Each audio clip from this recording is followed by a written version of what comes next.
PT Kereta Cepat Indonesia China (KCIC) menyatakan, kereta cepat Jakarta-Bandung ditargetkan bisa menjalani tes fungsi atau tes komisioning pada Agustus tahun 2022. Corporate Secretary PT KCIC Mirza Soraya mengatakan, saat ini High Speed Railway Contractor Consortium (HSRCC) KCIC, beserta pemanufaktur sarana dan prasarana terkait, didampingi oleh KAI sedang merumuskan checklist untuk semua subsistem yang dibutuhkan kereta cepat Jakarta-Bandung. Di sisi lain, pembangunan dan penyediaan sarana prasarana KCJB juga menjadi prioritas dan berjalan paralel. Keempat stasiun yakni Halim, Karawang, Walini dan Tegal Luar saat ini dalam tahap konstruksi. Secara umum, pembangunan telah memasuki tahap fondasi dan struktur lainnya, kata Mirza dalam keterangan tertulisnya, dikutip Senin tanggal 29 Maret tahun 2021.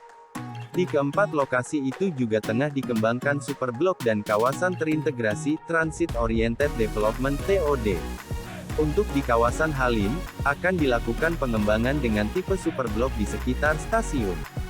Tepatnya di sisi selatan dan tidak berstatus sebagai TOD. Superblok Halim menawarkan berbagai fasilitas seperti pusat perbelanjaan, perkantoran, hotel dan convention center serta terintegrasi dengan moda BRT dan LRT Jabodetabek. Sedangkan untuk 3 kawasan lainnya, akan diterapkan konsep TOD. Pada dasarnya pengembangan di area sekitar 3 stasiun ini adalah pengembangan kota baru dengan pusat berbasis konsep TOD yang memiliki radius 800 meter dari simpul stasiun kereta cepat, terang Mirza. Di kawasan Superblok Halim, lahan sudah sepenuhnya dikelola oleh PT KCIC. Lahan ini merupakan lahan kerjasama antara TNI AU dan KCIC sejak tahun 2018. Untuk lahan di 3 stasiun lainnya, sampai dengan saat ini komunikasi dan koordinasi dengan pihak terkait pembangunan TOD masih terus dilakukan.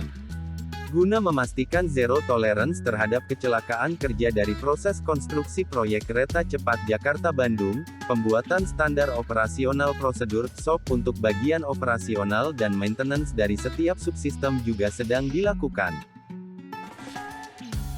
Sementara itu, biaya pengerjaan proyek kereta cepat Jakarta-Bandung membengkak akibat munculnya berbagai kebutuhan yang tidak diprediksi di awal proyek, salah satunya biaya pembebasan lahan.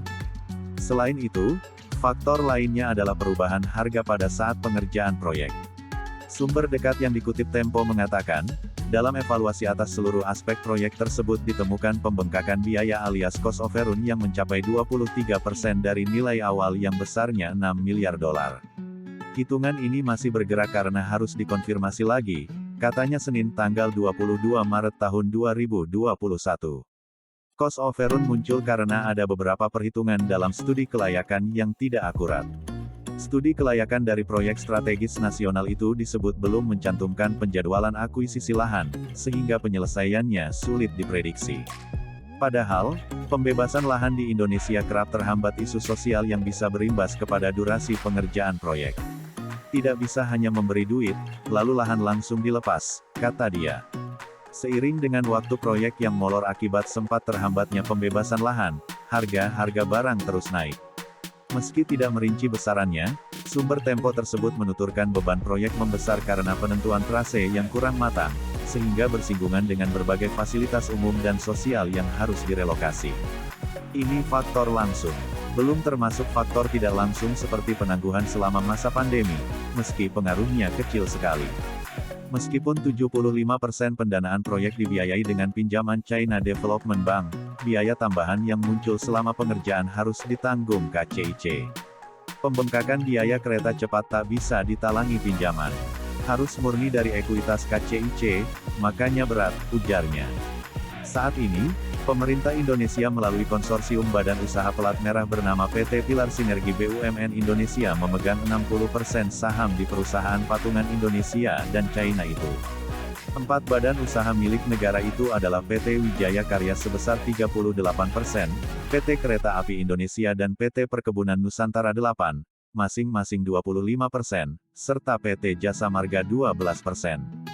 Adapun 40% saham KCIC dipegang konsorsium asal Cina, Beijing Yawan HSR Co Ltd.